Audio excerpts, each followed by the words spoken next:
Welcome to The Explainer. Today, we're jumping into Dr. Russell A. Barkley's incredible book, Taking Charge of Adult ADHD. We're going to break down why ADHD isn't what you probably think it is, and more importantly, what you can actually do about it. All right, let's get into it. So let's start with a story.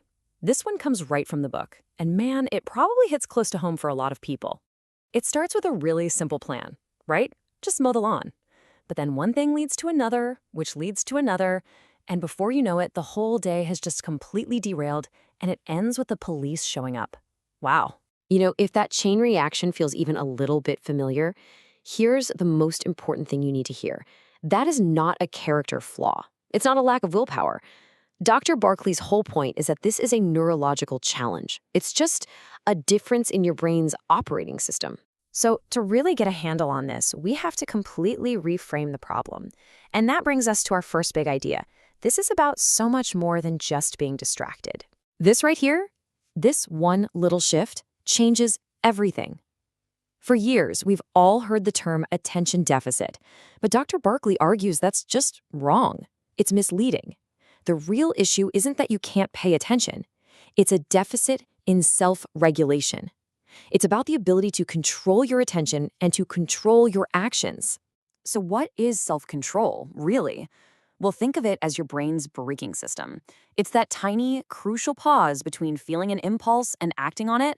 It's the ability to hit the brakes, look down the road to see what's coming, and decide, hey, is this immediate urge really worth the long-term cost? For the ADHD brain, that braking system, it's just not as reliable. And this struggle with self-control creates a very particular kind of problem. Dr. Barkley uses this really powerful metaphor to describe it. He calls it the brain's blind spot. This quote just nails it. Think of it like being nearsighted, but for time. The present moment, what's right in front of you, is in super high definition. It's loud, it's bright, it's urgent, but the future, next week, next month, next year, it's all just a blurry, abstract haze way off in the distance. And that time blindness makes planning for anything long-term feel almost impossible. So what's actually causing this time blindness? Well, it all comes down to something called executive functions. Now, that sounds kind of technical, but just think of them as the CEO of your brain. They are the management team in charge of steering your life where you actually want it to go. And Dr. Barkley breaks these down in a really cool way. First, you've got the mind's eye. That's your ability to picture the past, to make a plan for the future. Then there's the mind's voice. You know, that internal monologue you use to talk yourself through a problem. And finally, the mind's heart, which is all about managing your emotions so they don't completely hijack your goals. For the ADHD brain, trying to use all three of these tools at once, yeah, that's the real challenge. Okay, so that's the why. That's what's going on under the hood. But here's the really good news. This is a highly, highly manageable condition. The solution is a two-part toolkit, and the first part is all about changing the brain itself. And let's just start with a number, because this one is a big deal. The research is so clear on this. For 50 to 65% of adults with ADHD, the right medication can essentially normalize their behavior. I mean, just stop and think about that. That is an incredibly high success rate for any intervention in psychiatry. It's huge. So how does it actually work? Well, it's not a cure, it's more like a tool. It's like putting on a pair of glasses for that time blindness we talked about. It helps compensate for those neurological issues. But here's the most critical part, the last point on this list. Medication makes all the other strategies we're about to talk about so much more effective. It gets the brain ready to learn new skills. Okay, so medication helps the brain's internal manager do its job. Part 2 of the toolkit is all about giving that manager a better environment to work in. This means changing your behavior and, just as importantly, changing your surroundings. This might be one of Dr. Barkley's most powerful rules. Because the ADHD brain struggles with that internal working memory, the mind's eye and the mind's voice, you simply cannot rely on it to remember everything. The solution? You have to get the important information out of your head and into your physical environment where you can see it. So what does that actually look like? Well, it means you stop trying to carry everything around in your head. You literally build an external brain.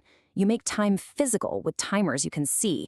You put your to-do list on a giant whiteboard you can't possibly ignore. You use your phone for constant reminders. You are building a scaffold for your brain to stand on. And let's look at a classic example of where this all comes to a head. Money. You can see exactly how the core ADHD challenges play out here. Impulsive spending? That's a lack of breaks. Unpaid bills and late fees? That's poor time awareness and a spotty working memory. And no savings? Well, that's because the future feels totally abstract, so why save for it? And here are the external, physical solutions. For impulsive spending, you go cash only. Leave the credit cards at home. For bills, you take your memory out of the equation completely. Automate everything. For savings, you do the same thing. Automate it so that saving for the future becomes a default part of your present. You're building systems so your brain doesn't have to do all the heavy lifting. So as we pull all this together, the real message here is one of empowerment. Once you understand the mechanics of how your brain works, you can start building a life where that brain is set up to win. So let's just recap the big takeaways. Number 1, ADHD is real, it's biological, and it's a challenge of self-control, not willpower. Number 2, it makes you myopic to the future. But, and this is the important part, a 2-part toolkit of medical support and behavioral strategies is incredibly effective. The key is to stop fighting your brain and start building scaffolds to support it. This isn't about trying harder, it's about trying differently. And that really brings us to the final thought here. If the biggest challenge is a blindness to time, then the most powerful solution is to make the future visible. So the question I want to leave you with is this. What's one small piece of your future, a goal, a deadline, a promise to yourself, that you can take out of your head and make physical, make visible right now, today?